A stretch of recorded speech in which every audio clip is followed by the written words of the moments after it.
हजरात, ईरान पूरी तैयारी में है। सिर्फ अमेरिका इजराइल नहीं, कुर्द ने जो गलती की थी आज तक ईरान सजा दे रहा है, देनी ही चाहिए। ऐसे कैसे? कल को फिर ईरान का बुरा वक्त आया तो ये तो फिर मिलके अमेरिका के साथ हो जाएंगे। हजरात, नहीं पता कि ईरान ने ऐसा क्यों किया कि जब सीज फायर है तो सीज फायर में कुर्द तो है ही नहीं और कुर्द ईरान में है नहीं, वो है इराक में। तो बिना किसी के खौफ इराक के अंदर जो कुर्द के कैंप थे, ये वही कुर्द हैं अमेरिका इजराइल के कहने पर तुरंत मैदान जंग में उतर आए थे कि हाँ हम ईरान से लड़ेंगे। और 15 दिन हो चुके हैं, 15 दिन पहले ही कुर्द ने माफ़ी मांग ली थी और कह दिया था भाई हमारी फट गई है भैया, हमारी चड्डियाँ फट गई हैं ईरान, हम आपसे नहीं लड़ना चाहते। लेकिन ईरान नहीं रुक रहा है। ईरान ने एक बार फिर से इराक में कुर्द के जो कैंप हैं सबको उड़ाया है।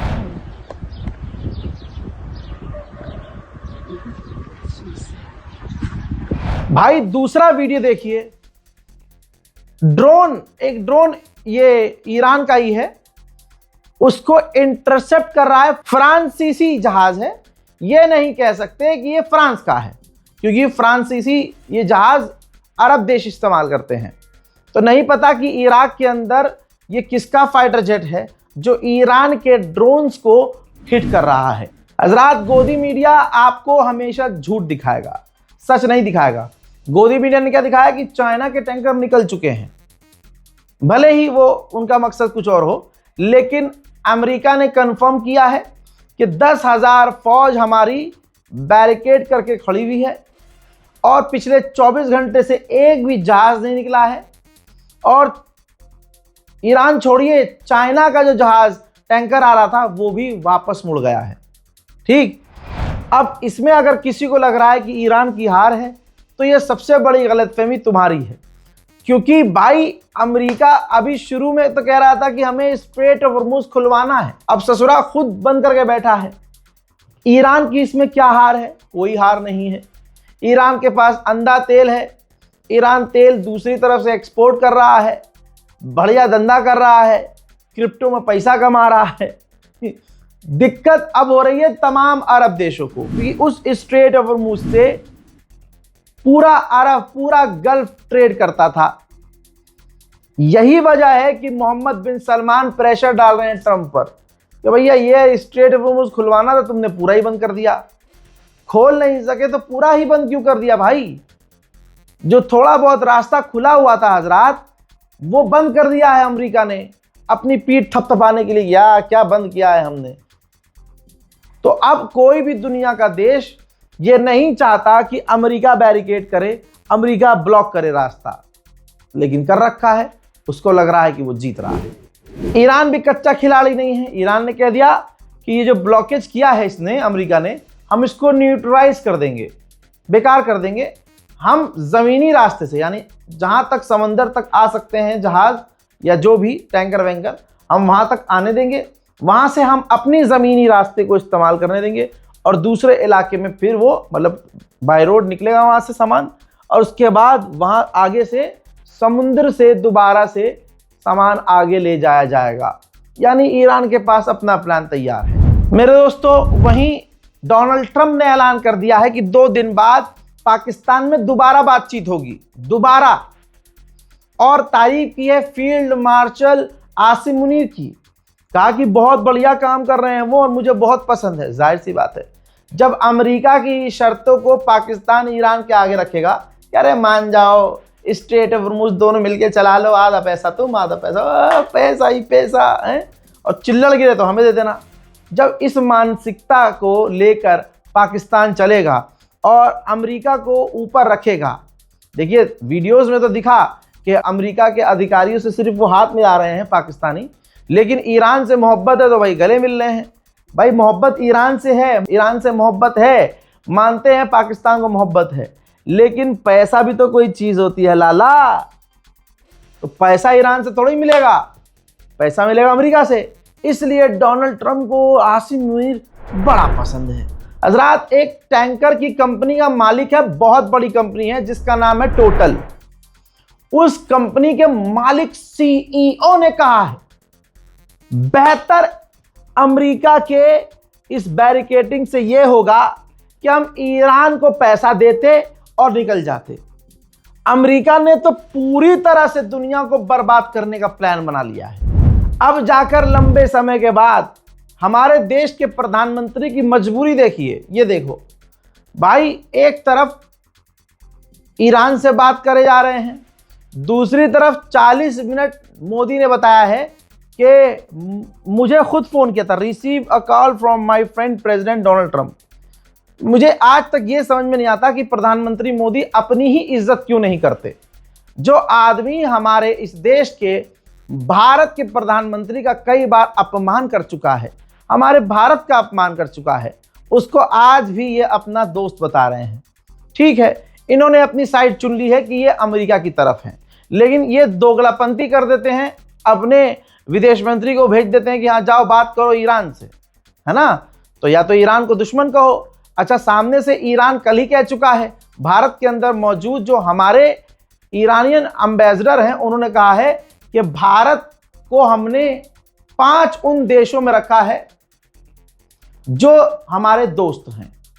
बहरहाल ईरान के अधिकारियों को ये ट्वीट दिखा नहीं होगा क्या, माय फ्रेंड बोल रहे हैं डोनाल्ड ट्रंप को, कह रहे हैं कि प्रेसिडेंट से बात हुई है और प्रोग्रेस पर बात की गई है और कई जगह कई सेक्टर में कोऑपरेशन की बात की गई है, ग्लोबल स्ट्रेटेजिक पार्टनरशिप में बात की गई है, वेस्ट एशिया में जो प्रॉब्लम चल रही है और स्ट्रेट ऑफ हॉर्मूज खुलवाना क्यों ज़रूरी है, इस पर हमारी बात हुई है।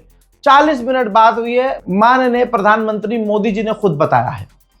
अब यहाँ पूरी दुनिया खुद देखेगी कि मोदी जी किस तरफ हैं, किस तरफ। और आप यकीन जानिए, जिस तरह से गोदी मीडिया ने इस देश का अपमान करवाया है, कोई नहीं करवाएगा।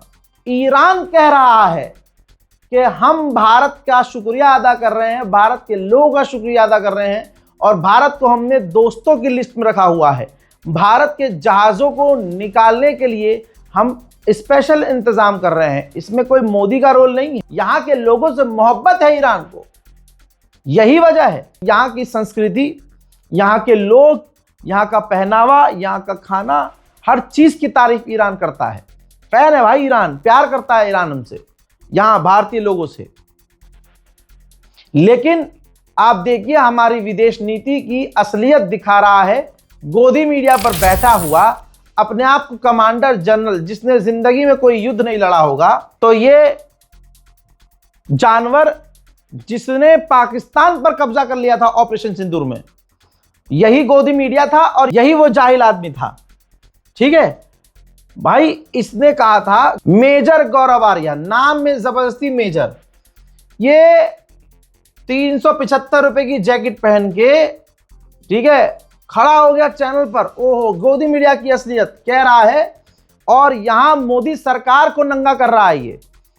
और ईरान के ऑफिशियल्स तक ये वीडियो जाना चाहिए, जिसमें ये कह रहा है कि हम खुल्लम खुल्ला इजराइल के साथ हैं, इजराइल मेरा भाई है।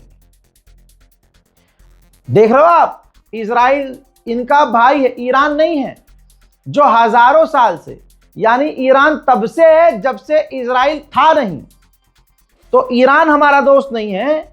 मेजर गौरव आर्या कह रहा है, मेरे कद्दू का मेजर कह रहा है कि ईरान नहीं, इजराइल हमारा दोस्त है। और इस चीज से खुद हिंदू हिल गया। अच्छा, ये कब हुआ?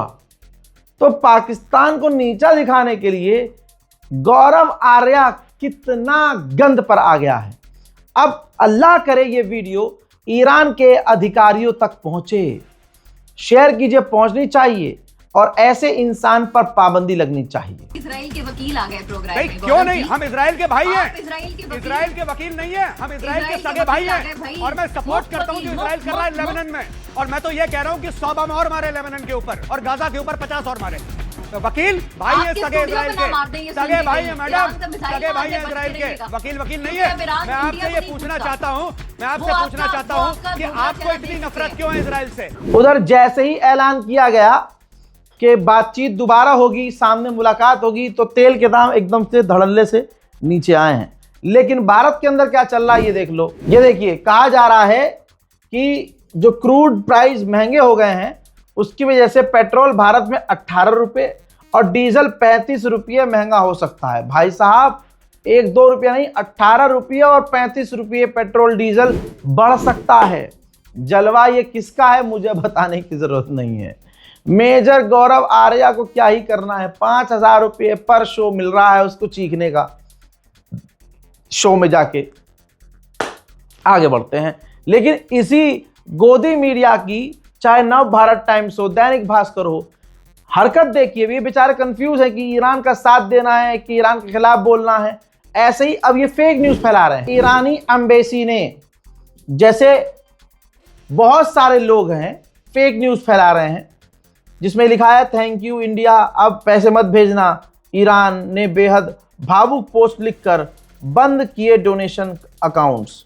देखिए डोनेशन अकाउंट्स बंद किए हैं, लेकिन ये पोस्ट, ये बयान है ही नहीं, स्टेटमेंट ये खुद कह रहे हैं। मेरे दोस्तों ये साफ साफ कहा है इन्होंने इस बयान में, रीशेयर करते हुए खबर को, वो भी इंस्टाग्राम पर। देखिए किस तरह से फेक न्यूज़ फैलाई जा रही है। उन्होंने कहा ईरान एम्बेसी ने कि हमने कोई ऐसा स्टेटमेंट नहीं दिया है, हम हिंदुस्तान के लोगों के शुक्रगुजार हैं, लेकिन हमने ये नहीं कहा कि हम आगे डोनेशन नहीं लेंगे। हजरात लोग इसलिए लिंक कर रहे हैं क्योंकि अभी कुछ दिन पहले इन्होंने अपने अकाउंट को बंद कर दिया, तो लोगों को लगा कि यार ये पैसे लेना बंद कर चुके हैं, जबकि ईरान एम्बेसी कह रही है कि ऐसा नहीं है। ठीक है, तो आप यहां पर देखिए, हिंदू हो या मुस्लिम हो, आपने तो देखा ही इस पूरी जंग में कि एक से बढ़कर एक मुसलमान, एक से बढ़कर एक मुसलमान, जिनके अच्छे खासे मिलियंस में फॉलोवर हैं, 2-2, 3-3, 4-4 मिलियन, 5 लाख, 6 लाख, 8 लाख फॉलोवर्स, भाई फेक न्यूज फैला रहे हैं। याद है ना, नेतन्याहू को मार दिया था इन्होंने झूठी खबर फैलाकर, फिर डोनाल्ड ट्रंप को 11 दिन बाद मार दिया। ऐसे ही भारत के मुसलमानों ने भी गोदी मीडिया की तरह व्यूज कमाने के चक्कर में कुछ भी बनाकर डाला। लेकिन एक वाहिद चैनल था, यानी मैं सच बोल रहा हूं तो मैं गलत हूं, जब मैंने कहा खामनाई शहीद हो गए, तो पूरे वेस्ट एशिया के मुसलमानों ने एक लाइन से रजा गद्दाफी को गाली बकी, एक लाइन से सबने गाली बकी। है फेक न्यूज फैला रहा है। ईरान में बैठा हुआ मुल्ला मुझे गाली बकने लगा और यूट्यूबर्स को टारगेट करने लगा जो फेक न्यूज नहीं जेन्युइन खबर दे रहे थे। यार ऐसे कैसे सोच लिया, वल्ला खामनाई सुप्रीम लीडर तक सोच लिया तुमने, तुम्हारी औकात है, सुप्रीम लीडर पे बात करने की तुम्हारी औकात है, औकात है। अम्मा वाल लगाए हुए हैं भाई साहब, ऐसी जबान इस्तेमाल कर रहे हैं ये और वो। हम तो थोड़ा आम लोग, हम तो कोई भी जबान, तुम आलिम मौलवी अपनी जबान देखो। मेढक, अब भाई मेढक की तरह कट कट, और भाई मेरे पे भी मैसेज कॉल, डिलीट करो वो वीडियो जिसमें तुमने खामनाई को बताया शहीद हो गए। फिर भाई वो 12 घंटे मेरे से कैसे गुजारे गए, मैंने कैसे गुजारे वो मुझे ही पता है। गली का हर इंसान, मेरे मोहल्ले का, पड़ोस का हर आदमी के खिलाफ। अरे हवाई बात, किस खामनाई से मोहब्बत सिर्फ तुम्हें थी, फिर बाद में घोप घोप हो गया, जलील हुए,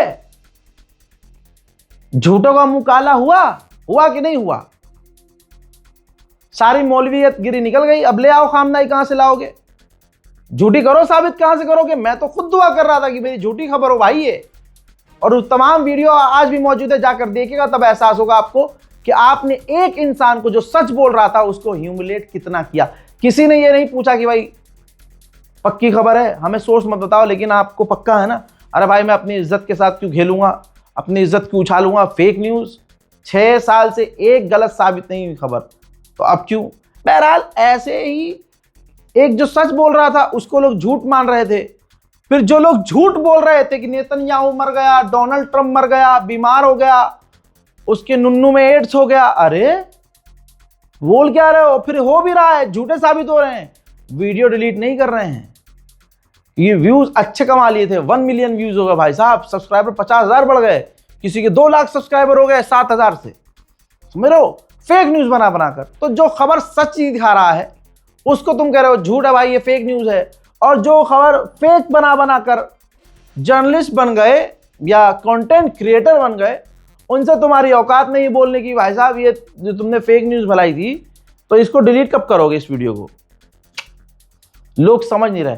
तो आज ईरान एम्बेसी को इंस्टाग्राम के पोस्ट को शेयर करके फैक्ट चेक करना पड़ रहा है। ये है भारत। अभी जंगबंदी की बात सिर्फ अमेरिका से हो रही है, इजराइल से तो नहीं हो रही है। इजराइल के डिफेंस मिनिस्टर ने कहा कि हमारी कंडीशन यह है ईरान से जंगबंदी की कि ईरान अपना एनरिच यूरेनियम हमें दे दे, निकाल दे या किसी और को दे दे। अबे तुझसे तो बात ही नहीं हो रही, तेरी है दम तेरे पिछवाड़े में तो ईरान पर हमला कर दे, अमेरिका बीच में कूदेगा नहीं। 1 to 1 हो जाओ एक बार, दूध का दूध पानी का पानी। जो तुझे बाप मानता है, जो नेशनल टीवी पर आकर तुझे अपना बाप कह रहा है ना, वो भी ठुकेगा और तुम भी ठुकोगे। समझ रहे हो फादरलैंड वालों? इस रिपोर्ट को शेयर करो। जय हिंद।